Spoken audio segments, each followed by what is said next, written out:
warahmatullahi wabarakatuh. Waalaikumsalam warahmatullahi wabarakatuh. Selamat pagi dan salam sejahtera untuk kita semua. Anak-anak, bagaimana kabarnya, sehat? Oke, anak-anak, sekarang sebelum kita memulai pembelajaran, ada baiknya kita berdoa terlebih dahulu ya. Nah, pada kesempatan kali ini Bapak ingin Ahmad Fadilah untuk memimpin doa. Silakan.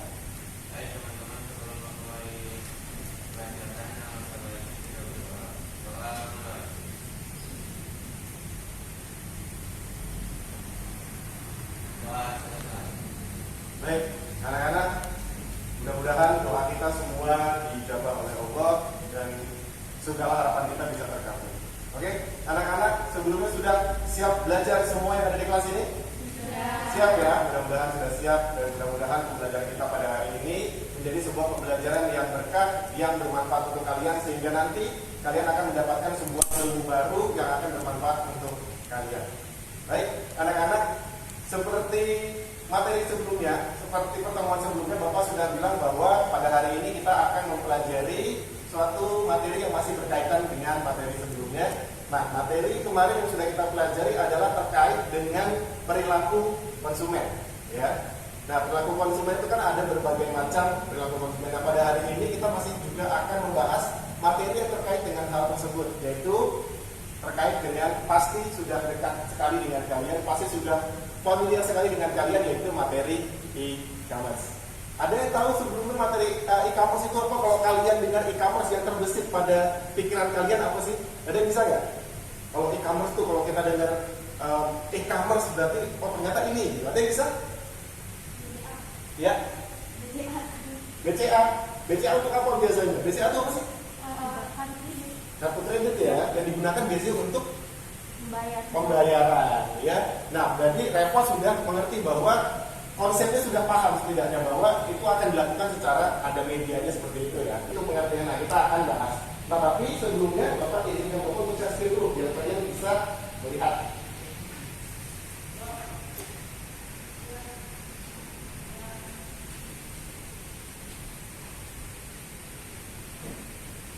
Baik, di sini Bapak sudah menyiapkan PowerPoint slide ya, yang ini bisa mempermudah kita dalam pembelajaran.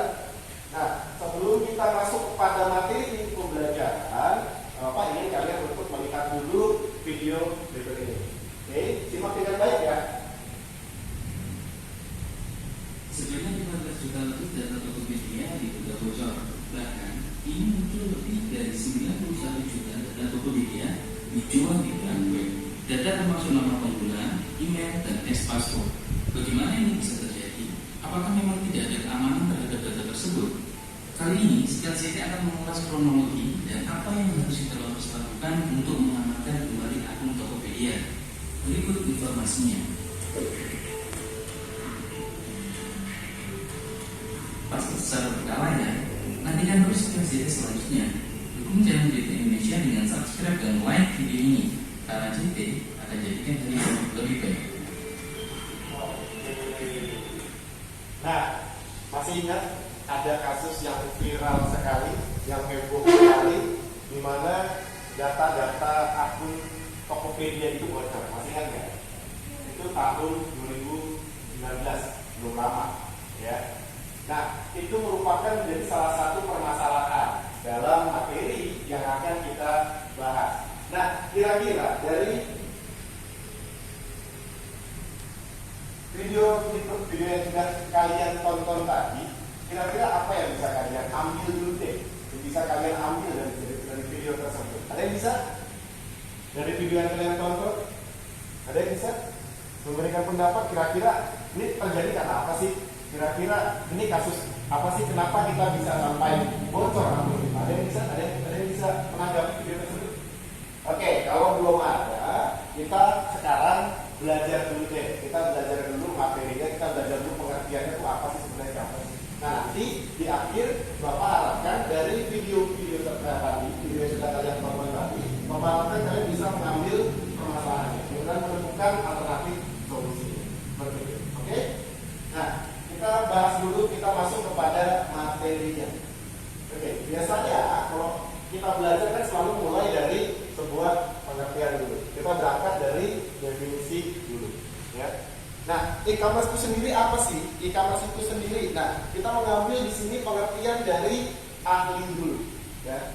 Nanti Bapak harapkan kalian untuk bisa mensintesa berdasarkan dari pemikiran kalian sendiri apa sih e-commerce untuk para ahli yang sudah kita simpulkan.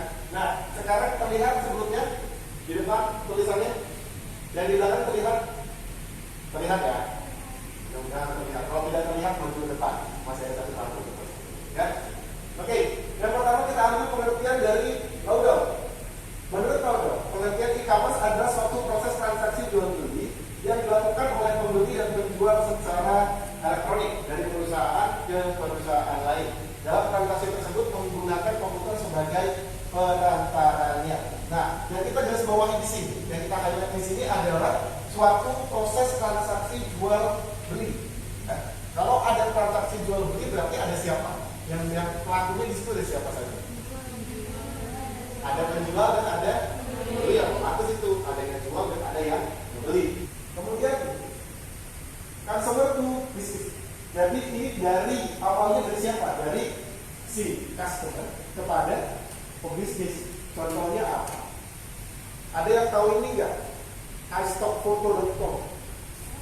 iStockphoto.com. Tahu ya? Nah, jadi ada sebuah website yang menyediakan foto untuk dipakai para pelaku usaha. Misalnya nih, pelaku usaha membutuhkan sebuah latar atau foto, ya. Dan ini ada sebuah website yang menyediakan, tapi untuk mengambil gambar ini dia harus bayar. Nah, itu jadi yang awalnya itu ada sebagai saya sebagai customer. Saya punya foto nih, saya jual kepada si pelaku usaha. Seperti itu contohnya itu ada. Tapi kan agak asing buat kita ya. Dan sekarang ada sebuah sistem yang namanya NFT, tahu nggak? NFT. Kalau Bitcoin tahu nggak? Bitcoin tahu nggak? Cryptocurrency yang belakangan ini diharamkan oleh MUI. Tahu ya? Jadi Bitcoin ini merupakan sebuah mata uang digital yang dia menggunakan sistem NFT, blockchain. Ya, jadi setiap 0,01 ini dia punya riwayat. Ya. Dia punya riwayat, artinya siapa yang memiliki si Bitcoin ini dari awal sampai akhir itu diketahui. Tapi yang mengetahui hanya si pemilik Bitcoin tersebut.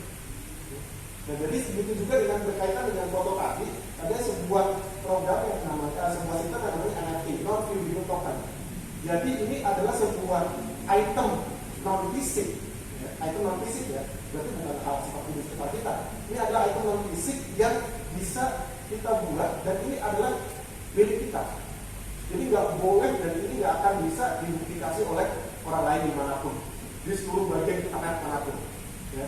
Jadi kesannya itu seperti hak cipta, seperti hak cipta. Tapi kan kalau hak cipta itu masih bisa diduplikasi. Misalnya atas izin saya, misalnya saya menciptakan sebuah mesin, tapi atas izin saya ini bisa diduplikasi. Tapi ada sebuah sistem tadi, NFT tadi, non fungible token itu yang barang ini cuma satu di internet. Ya, jadi ini tidak bisa diduplikasi oleh pihak manapun di internet, siapapun itu. Makanya sekarang ada sebuah foto apa ya, foto monyet itu doang, tapi animasi itu dibuat oleh seorang artis dan ini berharga sampai $100.000. Ya, karena apa? Karena keunikannya, karena terbatasnya. Jadi ini kita masuk pada konsep kelangkaan yang sudah ada pelajari. Ya, kalau barang itu sudah terbatas dan apalagi sudah cuma satu di dunia pasti kan mahal. Oke. Nah, jadi siapa tahu kalian nih, ya kan, yang ada bakat-bakat artis gitu kan, bakat-bakat ngedesain, ya, bisa membuat si NFT ini, bisa kalian jual di website. Siapa tahu laku kan? Dan itu prosesnya bidding. Oh, bidding itu adalah lelang. Ya, seperti itu. Coba kalian cari-cari informasi seperti itu. Nah, sekarang Bapak ingin kalian untuk membagi kelompok dulu. Ya, ada berapa orang di sini? 3, 6, 7, 8, 9, 10, 11, 12, 13, 15 ya. Berarti Bapak ingin kalian bagi menjadi 5 kelompok, isinya 3 orang saja, berarti betul ya. Nah, sekarang caranya adalah kita pakai sistem namanya together. Kalian menghitung, mengulang, ya, dari 1 sampai 5. Jadi nanti yang masuk kelompok 1 tidak bergabung sama kelompok 1, kelompok 2 gabung sama kelompok 2, kelompok 3 gabung sama kelompok 3. Ya, coba berhitung dulu dari kamu. 1, 2. Ya, Bapak ingin kalian mendiskusikan yang pertama itu adalah penyebab terjadinya kebocoran data akun Tokopedia. Oke, yang kedua, Bapak ingin kalian untuk membuat tips. Ya. Tips itu apa sih? Artinya pemecahan masalah, ya, agar kebocoran data tidak terjadi. Ini boleh pindah kok, boleh pindah apa?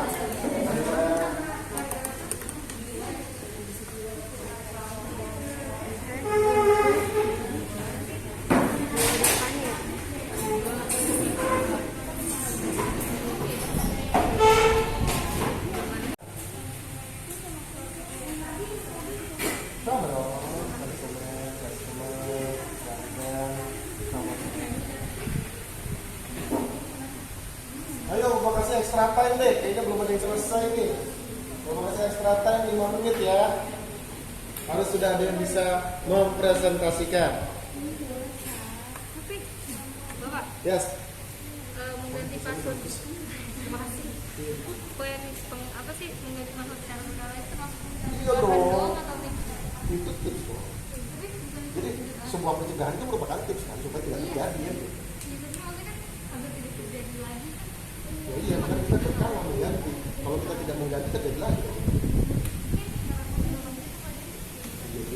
Daripada bocor aku dulu. Apa itu jadi suatu. Coba tolong diperhatikan dulu sementara, berhenti dulu bekerja, kemudian perhatikan. Nanti saya minta tanggapan dari kelompok lain.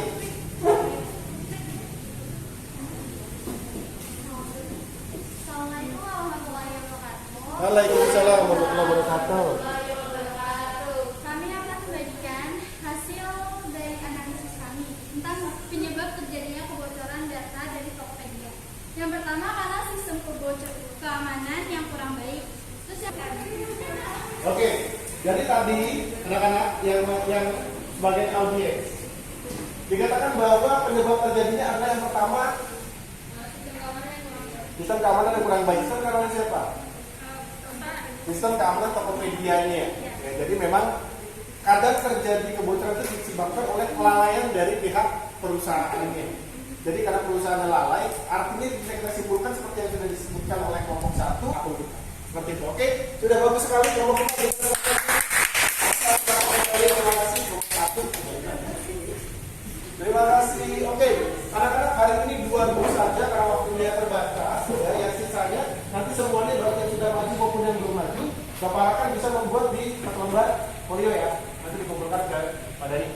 Waktunya 1 minggu dari sekarang. Kalau bisa nanti ditambahkan lagi penyebabnya apa sih, kemudian cara mengatasinya bagaimana. Seperti itu. Ya.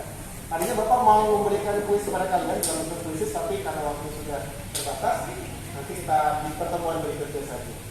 Oke, nah hari ini anak-anak kita sudah belajar apa? Emang kita mau udahan di bawah buku aja. Hari ini kita sudah belajar apa aja? Di kamar, betul. Di bisnis poin-poinnya apa saja tadi? Awal kita belajar apa? Pengertian dari e-commerce itu, kemudian di e-commerce ada apa aja tadi? Ada B2B, kemudian ada B2C, kemudian C2P dan C2C. Ya, kemudian sebelum tadi belajar jenis, kita belajar apa tadi? Sejarah perkembangan. Oke, nah itu yang kita pelajari e-commerce pada hari ini. E-commerce itu dekat dengan kalian, jadi lebih mudah untuk dipahami. Ya, nanti di pertemuan berikutnya kita akan belajar jenis produk-produk yang bisa dijual dalam e-commerce tadi. Masih banyak kita pelajari di e-commerce, belum selesai hari ini, tapi untuk hari ini cukup sekian saja materi kita. Dan nanti di berikutnya Bapak punya lembar kerja yang itu nanti akan Bapak upload di Guru Kasih ada kan? Masih ya, nanti akan Bapak upload di situ. Kemudian nanti kalian kerjakan, itu bentuknya project, nanti kalian kerjakan, nanti Bapak bimbing melalui GCR itu. Ya. Nah, sebelum kita tutup, Bapak ingin mana dipimpin lagi doa penutup supaya pembelajaran kita lebih bermanfaat. Mas Ahmad. Baik, dari pelajaran harap karena ini kita berdoa mulai. Doa selesai. Oke, anak-anak, terima kasih. Mudah-mudahan belajar kita pada hari ini menjadi pelajaran bermanfaat buat kalian ya. Nanti kalau ada pertanyaan-pertanyaan di luar dari jam ini, silakan tanyakan Bapak melalui BTR ya. Kalau BTR kita kan aktif terus, jadi silakan ditanyakan melalui BTR tadi. Ya, anak-anak, itu saja pembelajaran pada hari ini. Nanti pulangnya langsung pulang ke rumah. Jangan main-main lagi ya, jangan nongkrong-nongkrong lagi. Oke, terima kasih. Apabila ada kata-kata Bapak yang salah, mohon dimaafkan.